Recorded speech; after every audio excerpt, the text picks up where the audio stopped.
Hello guys, how are you? How are you doing? How is your week? How is your trading week? How is your week in general? I hope you're having a fantastic week. With everything that's going on, I hope you're managing your risks, by the way, because it's very volatile out there, especially in the currency market. In this video, what you're going to be looking at is strictly volatility 75. So I've been getting some requests. Thank you for the requests that you're actually sending me, guys, on topics of video to actually create. So I got a request to create a video on volatility 75, a top-down breakdown, and talk about it in depth. So that's what's going to be happening today. So if you're new to the channel, my name is Lauren. You can call me Black. Welcome to the Black Forex Academy, where we actually provide great trading content that I believe will be of value to you. So if that sounds interesting, be sure to like this video. Don't forget to subscribe and share with a few friends that you believe this video will be of help to them. So without further ado, let's dive right into it. We're going to look into volatility 75. So volatility 75 is an index, right?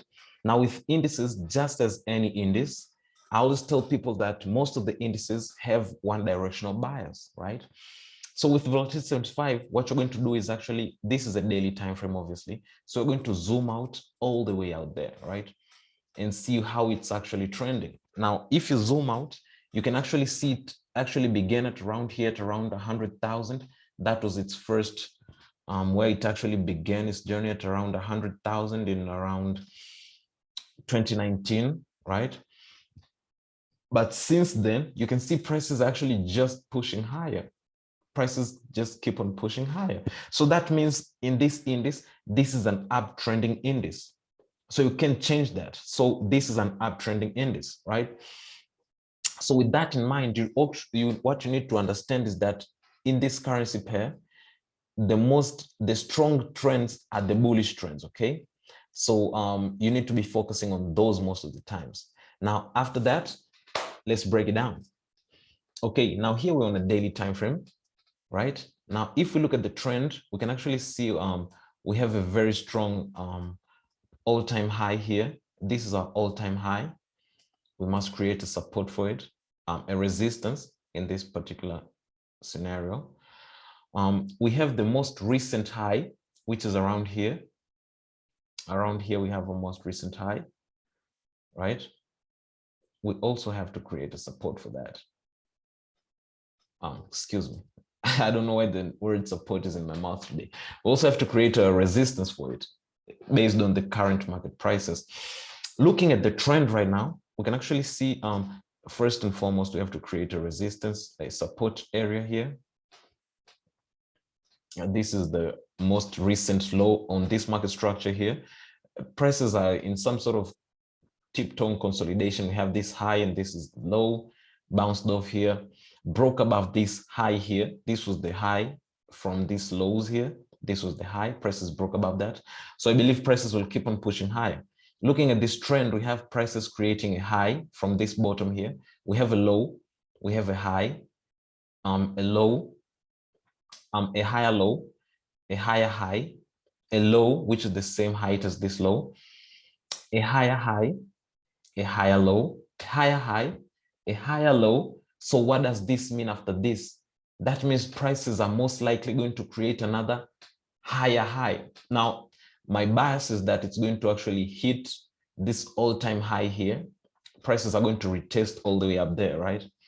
So that's what I'm expecting to see in this volatility 75. Right now, you can actually see prices created this trend here. Prices broke below here and then broke back above. And right now, they're still consolidating above that trend line, but it's not a valid trend line because prices have crossed within it, between it twice. So it actually makes it a little bit invalid, right?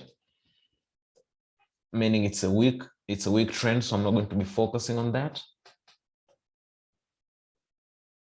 What I might focus on is this though. So here prices, if prices are going to bounce below this trend, or if prices break below this trend, then I'll know that this bullish structure has actually been broken. But until then, I actually still believe that these prices, they're going to keep on pushing higher. And we need to also create a market structure here. As you can see here, we have prices. We had a high here, we had highs here, prices tested this area. Prices, once they broke above here, they came back to retest it here, broke below it, came back up, and now they're actually consolidating above it. So this is also another nice market structure that you can actually see here. Prices have been reacting to most of the times. So just based off this daily bias, my view is that if you actually zoom in, my bias is that, before I actually zoom in, my bias is that I'm expecting to see prices retest those highs and actually break to retest the high highs, the highest highs, okay? So if we zoom in, you can actually see that the anchor candlestick is a bullish candle which didn't been engulfed. So prices tried to push below, but they didn't engulf this bullish candle. So the bulls are still in control. And then these bulls are still back here. The bears came back, but they didn't engulf again this bullish candle. And right now, bulls are trying to take back control. And as you can see here, this is almost a cup and handle pattern, and it hasn't been complete yet. So that means prices will come back and retest this high here. So meaning we should be looking for buying opportunities from this market structure, from this market, from this point of view here, because everything indicates for prices to be bullish. So right now here, we're back to 4 hours.